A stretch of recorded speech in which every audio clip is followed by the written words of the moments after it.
সুবিচার, সুশাসন। প্রিয় ভাইয়েরা, এটা আমরা বাংলাদেশে চাই কি চাই না?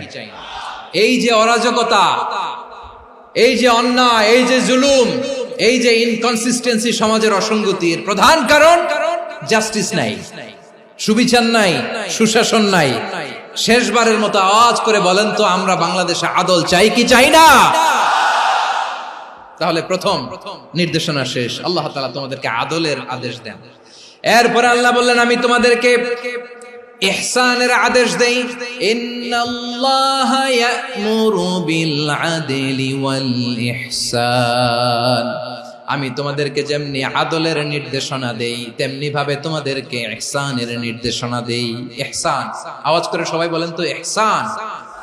ইহসান মানে কারো প্রতি সফট হার্টেড হওয়া, মহানুভব হওয়া, অনুগ্রহ পরায়ণ হওয়া, অনুগ্রহশীল হওয়া, একে অপরের প্রতি দয়াদ্র হওয়া। একে অপরের প্রতি দয়াদ্র, অনুগ্রহশীল হওয়া ছাড়া মানবিক সমাজ কঠিন কালেও গঠন করা সম্ভব না।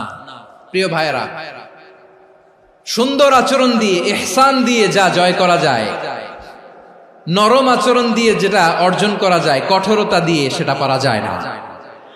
বিষ্ণু ঈসা ইসলাম ইহসান দিয়ে, কোমল আচরণ দিয়ে, তার অনুগ্রহ দিয়ে তিনি অনেক কাফিরের হৃদয়কে জয় করে ফেলেছেন। সাইয়েদনা সুমামা ইবনে উসাল রাদিয়াল্লাহু তাআলা আনহুর কথা মনে পড়ে যায়।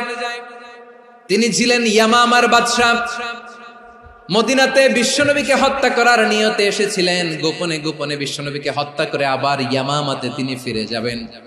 কিন্তু কি অবাক করা কাণ্ড, হত্যা করতে পারে নাই, সাহাবাদের হাতে তিনি ধরা পড়ে গেলেন।